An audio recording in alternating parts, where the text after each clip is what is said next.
So let's talk about Behringer.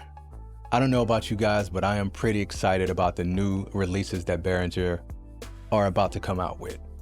So for those who don't know, they just released the BMX, which is now available on Sweetwater for pre-order, and it's going to come in at a price of $459. Now, as far as the expected date to start shipping out those pre-orders, it doesn't have any time period for that yet, so I'm not exactly sure when that's going to be. We'll just have to keep an eye out for that. As far as the JN80, that is also available at Sweetwater for pre-order. That's going to come in at a price of $669.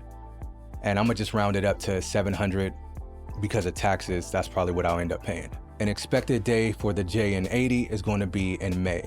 And I have to say, when it comes to dealing with Behringer and going through Sweetwater with the pre-orders, they've been pretty spot on as far as the time period that they tell you that it's going to be there.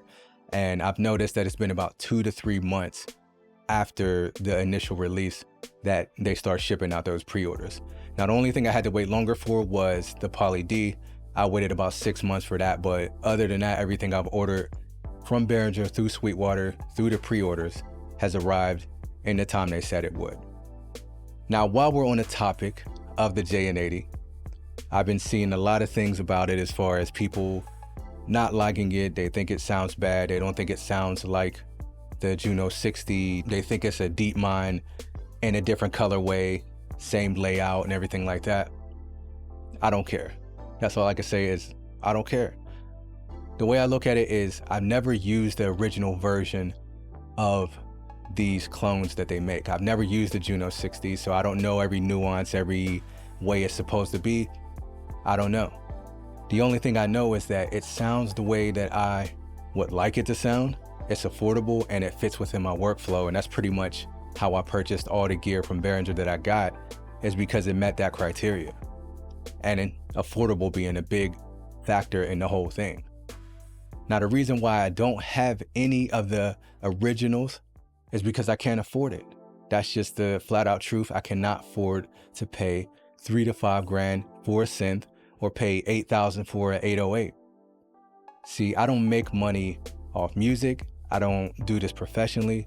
I don't make money from YouTube. Nobody is sending me any gear. I work a 9 to 5. I got a mortgage. I got bills. I got a car note. I got all these things that I got to do.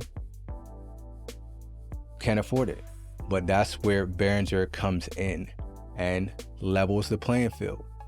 Now they make synths that are affordable, that everybody can get a hardware synthesizer if you want one for an affordable price without breaking the bank or regretting it later saying, I shouldn't have bought this. Now I gotta send it back. Behringer's doing that.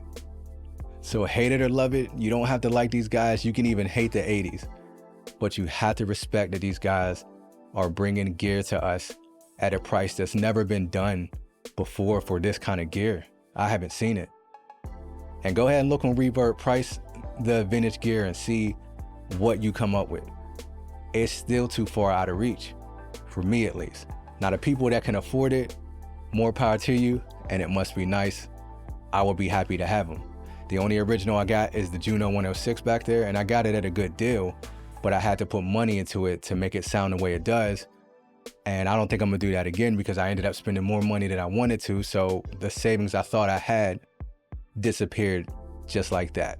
So I didn't have savings. And when I see what Behringer is doing, that's what makes me not understand why all the hate. Why do people hate Behringer so much and hate the fact that these guys are making clones, affordable clones for everybody to use? Why is that? I don't get that. It seems like we should be happy and celebrating this as a musician, producer, beat maker, whatever, that we have gear available to us, vintage gear, for a good price. But instead, everybody's just knocking them down. Now, I will say Behringer has said and done some things in the past that I don't necessarily agree with. I don't like how they did Roger Lynn when it came to the LM drum.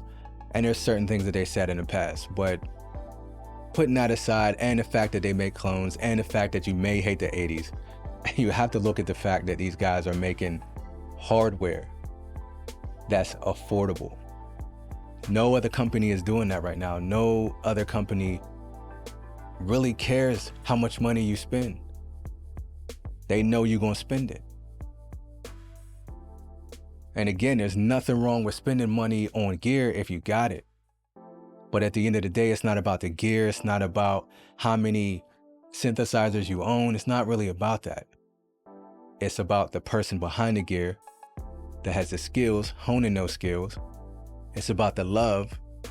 It's about just being in a creative space, making music, getting lost in the music, not all this other stuff that everybody seems to be focusing on. So call me a fanboy, come for me in the comments. I don't care, it doesn't bother me because I'm too old to worry about that. I'm gonna keep buying Behringer gear, but that's all I got for you guys today. I hope everybody has a blessed day. Stay safe. Peace until next time. And make some good music.